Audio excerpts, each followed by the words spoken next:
Contrapunto, primera emisión. Contrapunto AM, saludamos al asambleísta Fernando Burbano. Dice el asambleísta Fernando Burbano que es admirador de Anita Galarza, pero en la época que ella era reina. ¿Cómo está, asambleísta? Buen día. Estamos junto aquí al licenciado Lenín Artieda para la entrevista. Buenos días, Luis.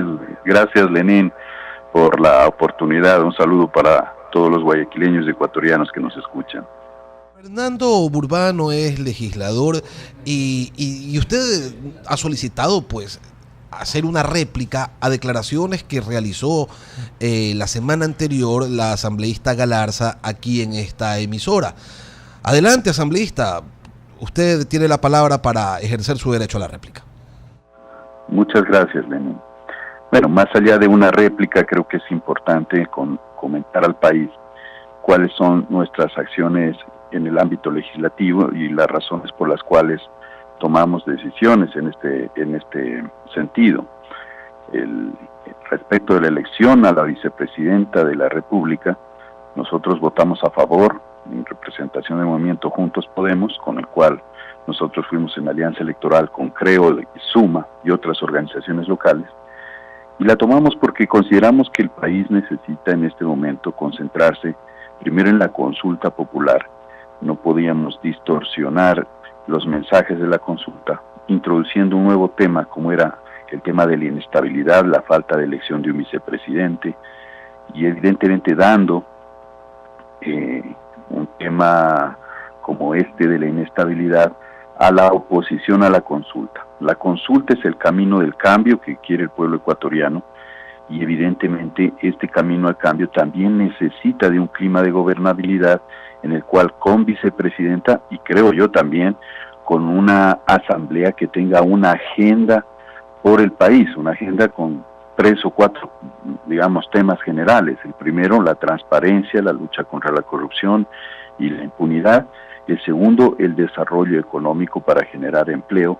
Y el tercero, una nueva arquitectura legal, digamos, para favorecer especialmente algunos temas respecto de el crecimiento económico que requiere el país, es decir, generar un clima favorable para la inversión.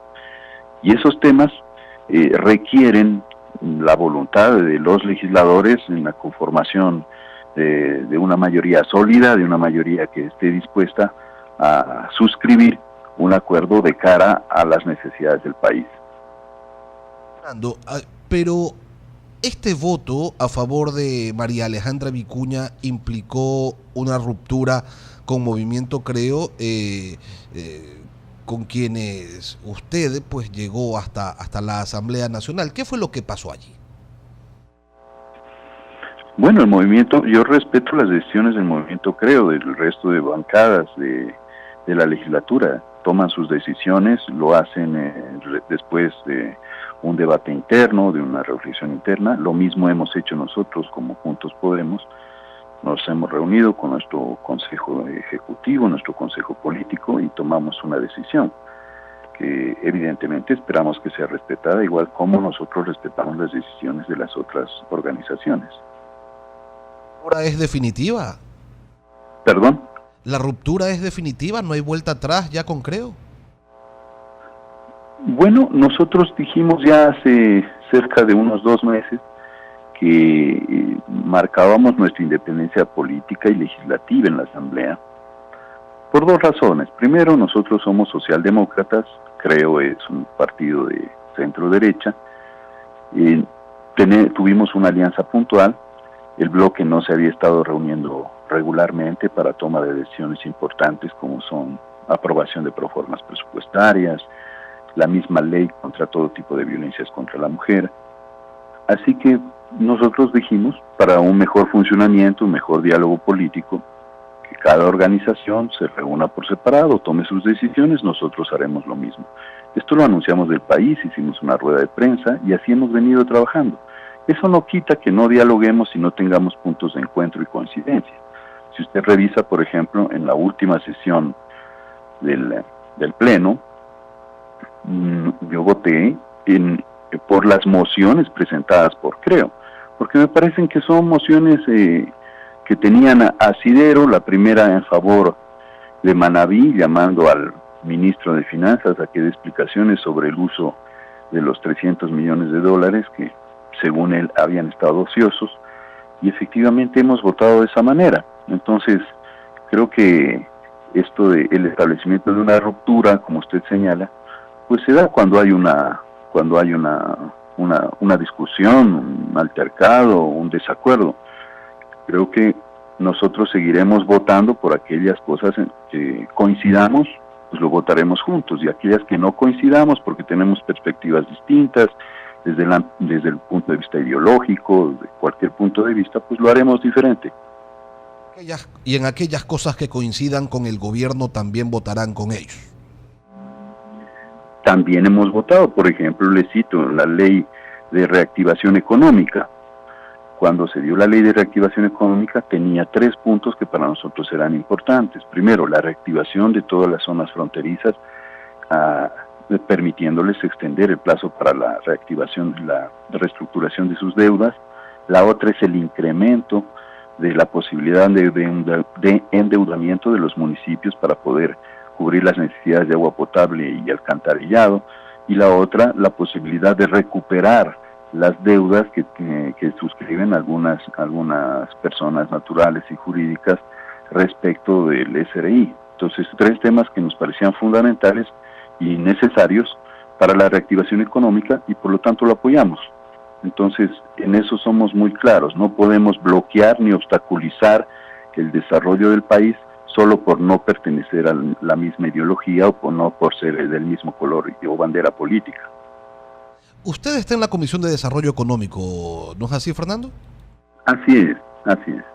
Cuénteme algo, desde los sectores productivos existen un sinnúmero de quejas que ya se empiezan a constituir en reclamos porque señalan que desde el gobierno no está generándose una respuesta adecuada a las necesidades de competitividad, que permita a su vez generar empleo, que permita a su vez una mayor dinamización del aparato económico, lo cual permita a su vez generar mayores tributos. En fin, toda la cadena, todo el encadenamiento de la economía no está funcionando de la mejor manera, es lo que señalan los sectores productivos, los gremios. ¿Y cómo observan ustedes desde la Asamblea, y usted que está en esta comisión, enviaron una ley de reactivación económica que nuevamente, según los sectores productivos, no reactiva nada, sino que más bien, señalan ellos, estanca, desincentiva, decepciona, por citar algunos de los términos que ellos han utilizado? Ustedes desde la Asamblea, ¿cuál es la lectura? ¿Cómo observan esta situación? ¿Es suficiente con la ley que se aprobó o hace falta que el gobierno presente una nueva iniciativa? Claro, será una vez que haya pasado la consulta. Mire, el gobierno hace una propuesta a la Asamblea. El gobierno le dice: considero que para cumplir mis metas, para cumplir mis aspiraciones y compromisos, necesito estos elementos legales y jurídicos para la reactivación económica. Lo ha planteado así. No debíamos haber torpedeado, se ha observado, se han recogido algunos temas, algunas sugerencias de algunos sectores, evidentemente no se han recogido todos. Ese es parte del diálogo político, ese es parte de este proceso de construcción colectiva. Sin embargo, yo concuerdo con usted de que la ley por sí sola no reactiva la economía. Es necesario que revisemos algunos paquetes legales, por eso yo sostengo que es necesario que una mayoría impulse una reforma que vaya mucho más allá. Le voy a citar cuatro sectores que necesitan una actualización, una renovación y marcos jurídicos que permitan un desarrollo mucho más fuerte de estos sectores. Primero, sector turismo. El sector turismo necesita ser revitalizado a través de una nueva ley que impulse la inversión especialmente en esta gran franja que existe a lo largo de la costa ecuatoriana, que es susceptible de inversión. La franja de la playa, imagínese usted, solo Manabí tiene cerca de 400 kilómetros de carretera. Para Manabí no solo es necesario los fondos de reconstrucción. Una ley de turismo pudiera favorecer la inversión y con ello generar trabajo. El segundo tema, el fomento y el desarrollo agropecuario, no solo visto desde los pequeños y medianos productores, sino también del emprendimiento agroindustrial. Y como usted acertadamente señala, a través de encadenamientos eficientes, efectivos, diseñados para favorecer la exportación, más allá, teniendo en cuenta los acuerdos nuevos comerciales que tenemos tanto con Europa como con otros sectores. Luego tenemos el sector artesanal. El sector artesanal urge tener una ley. Son más de 2 millones de ecuatorianos vinculados de alguna manera al sector artesanal y necesitan tener una ley que los catapulte desde lo artesanal hacia lo micro y hacia lo mediano empresarial. Y finalmente tenemos la ley de pesca. Mire, un sector que ha estado gobernado a través de decretos ejecutivos ya por 40 años, una ley caduca, necesita activarse, necesita actualizarse, perdón. Entonces, solo en estos 4 temas, mire que hay un gran desafío. Entonces, la ley de reactivación económica, pues, quizás debimos haber ido mucho más allá para favorecer a los sectores que generan trabajo y empleo. Pero aquí hay 4 sectores que tienen una enorme posibilidad si los marcos jurídicos les permiten expandirse hacia la inversión, hacia la captación de nuevos mercados y evidentemente hacia la modernización de la prestación de los servicios. Estamos dialogando con el asambleísta Fernando Burbano, el legislador por Juntos Podemos, quien llegó pues a la legislatura en una alianza Creo Suma Juntos Podemos, y donde estaban también otras organizaciones más. Recuerdo que estaba Participa, CIARI, eran bastantes quienes se encontraban en esa coalición. Hablemos un poquito, asambleísta, sobre la consulta popular. Hay 2 tesis: Rafael Correa haciendo campaña por el no, Lenín Moreno recién hoy va a tener su primera actividad proselitista a favor del sí en la provincia del Azuay. Ustedes, los legisladores, ¿están también haciendo campaña o se están manteniendo al margen de esta instancia? Bueno, de mi parte, por supuesto, estamos haciendo campaña por el sí. Estoy apoyando la consulta, fue una decisión asimismo del movimiento. Y este fin de semana estuve tanto en Manta como en Puerto Viejo promoviendo la consulta. Me parece que respecto a este tema, si bien es cierto, ya ha sido lanzada, necesitamos socializar más el contenido y las implicaciones de las preguntas. La gente está por un cambio. La gente quiere que el sistema democrático mejore, sea incluyente, sea participativo. La gente quiere que haya una lucha efectiva contra la corrupción y también que haya una lucha efectiva sobre otros temas como la agresión medioambiental o como en el caso de del abuso sexual contra menores. Y evidentemente tenemos que hacer un gran esfuerzo todos los actores políticos. Yo ahí, como demócrata, digo, tanto los del sí como los del no, de dialogar con la ciudadanía, de profundizar el contenido de las preguntas y sus implicaciones, y en nuestro caso, evidentemente nosotros apoyamos el sí, porque para nosotros es el inicio de un cambio. No es el cambio en sí, pero es el inicio de un cambio. Solo por citarle un ejemplo, el tener un consejo de participación, una función de control social, transparencia, que permita revisar la composición de diferentes funciones, especialmente las que ejercen control, es muy positivo, porque el saldo que hemos tenido luego de estos 10 años ha sido terrible, pues contralor, fiscal, ¿no?, vinculados a un régimen en un escenario o en un espacio donde se permitió la impunidad. Eso debemos corregirlo y eso realmente sí es un cambio muy positivo para el Ecuador que tenemos que impulsar.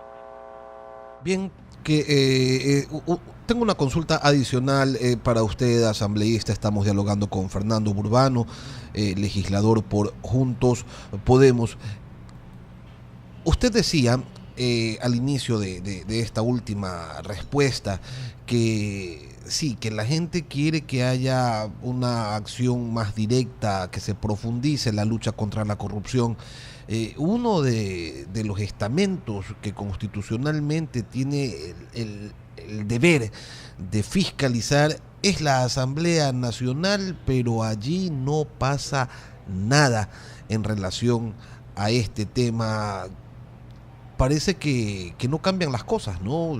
Se hablan de nuevos tiempos, pero seguimos viendo una marcada inacción en la legislatura con relación al tema fiscalización. ¿A qué se debe? Bueno, creo que por varios factores, pero me parece que el principal es la constitución de una mayoría de un solo partido que ha bloqueado las intenciones legislativas en sí. Y digo legislativas tanto en la generación de leyes como en la generación de control político. Una mayoría que no ha definido su posición, que ha tenido conflictos internos, en fin, y que ha hecho que la Asamblea camine en modo Fonsi, como yo le denomino, al tema del control político. Terrible, es una deuda muy grande con el país. Nuestra primera responsabilidad es velar porque los recursos de los ecuatorianos sean bien utilizados, no sean despilfarrados y se encaminen a lo que necesita el pueblo ecuatoriano, y eso no lo ha hecho la Asamblea. Y como parte de este colectivo debemos aceptar esa corresponsabilidad. Desde ese punto de vista, me parece que el siguiente paso, evidentemente, es de que ya se clarifiquen las posiciones de las diferentes organizaciones políticas y tengamos una agenda de control político, de legislación y control político. O sea, no podemos seguirle dando largas al asunto. La deuda y esta batalla perdida que ha tenido la Asamblea respecto del juicio político a Jorge Glass es un mensaje negativo al país, y eso tenemos que asumirlo. El juicio político a Jorge Glass debió haber seguido su curso y debió haber terminado en una decisión del Pleno. Si bien es cierto, ya no era vicepresidente, se había caído, el tiempo nos había ganado en el proceso de control político, pero la decisión en última instancia siempre debía haberla tomado el Pleno y debe tomarla el Pleno. Por lo tanto, concuerdo con usted que la Asamblea no ha hecho su trabajo en materia de control político, y ese es un desafío de este nuevo periodo, lograr articular una mayoría que tenga una agenda que vaya hacia un control político eficiente. De ahí que cuando hay llamados a la reorganización de las comisiones, y en especial a la fiscalización, evidentemente yo me sumo a esa propuesta, porque ahí hay un freno, hay un filtro que no permite evacuar los temas de fiscalización. Claro, lo interesante sería que haya una composición heterogénea, ¿no? Porque ¿de qué sirve o de qué serviría que salgan los correístas, para instalar a los morenistas? O sea, lo interesante sería allí pues que la composición de la nueva comisión de fiscalización sea heterogénea, que haya gente de todos los partidos y sobre todo que esté dispuesta a fiscalizar. Por supuesto, ahí también lo que deberíamos proponer, digo yo, es una reforma a la ley orgánica de la función legislativa, porque es cierto, existe una comisión de fiscalización, pero la Constitución es clara, la facultad de fiscalización es de todos los legisladores, de tal manera que todas las comisiones pudieran hacer estos procesos de fiscalización y control político semi-sistemáticos.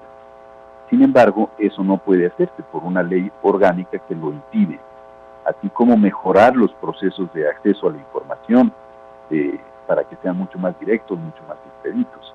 Hay algunas cosas que debemos reformar en la ley orgánica de la función legislativa. El hecho de que cada proponente de proyecto sea el ponente de la ley en el Pleno, eso es urgente, es necesario. Y lo que usted dice, que la composición, no solo de las comisiones, sino de la administración de la Asamblea, desde el CAL, de todo lo que implica la organización de la Asamblea, de alguna manera sea proporcional a las fuerzas legislativas que se establezcan en su seno. Eso es fundamental porque eso reflejaría la representación del voto popular. Eso es también algo que debemos hacerlo. Si hay la voluntad política, sería pues muy positivo tener una asamblea que responda a los pesos y a los contrapesos de las fuerzas políticas que la integran. Yo le pregunto, asambleísta, usted que está allí pues en el seno de la legislatura y que a diario comparte y conversa con representantes de otras bancadas, de otras organizaciones, ¿no se fiscaliza porque no hay voluntad política o no se fiscaliza porque, como decía Raúl Patiño que ocurría en periodos anteriores, les tienen prohibido fiscalizar? ¿Qué es lo que pasa? En el caso, sobre las declaraciones de Raúl Patiño, pues él es responsable de las mismas y él afirma que en su bancada, cuando fue legislador, tenía una prohibición de fiscalización. Es algo terrible porque la facultad de fiscalización es un mandato expreso de la Constitución para los legisladores, es nuestra tarea fundamental. La Constitución está sobre cualquier otra resolución partidista. Pero actualmente yo pienso que ha sido esta coyuntura que les señalo respecto a esta pelea y lucha interna entre lo que usted señala, los morenistas y correístas, quizás lo que ha permitido favorecer un bloqueo. De nuestra parte hemos tenido múltiples iniciativas de fiscalización de las diferentes bancadas de la oposición. Yo he sido suscriptor de muchas de ellas. En el caso del primer juicio político fui uno de sus impulsores, en el caso del juicio de Glass. Sin embargo, ya son las instancias, tanto en la Comisión de Fiscalización como en el CAL, donde tuvimos este freno que respondía precisamente a esta indefinición y a esta lucha interna de esta gran bancada, el número de Alianza País. Bien, pues han sido los criterios de Fernando Burbano, asambleísta nacional por la organización Juntos Podemos. Queremos agradecerle, asambleísta, por su participación la mañana de hoy aquí en Radio Huancavilca. Esperamos tenerlo pronto por acá, por la ciudad y por supuesto en nuestra mesa de trabajo. Encantado, Lenín. El día viernes voy a estar en reunión con sectores productivos de la provincia de Guayas. Siempre estoy movilizándome por el territorio. Agradezco su gentileza por permitirme dirigirme a Guayaquil y al Ecuador. Un buen día a todos. Huancavilca, la H grande de la información.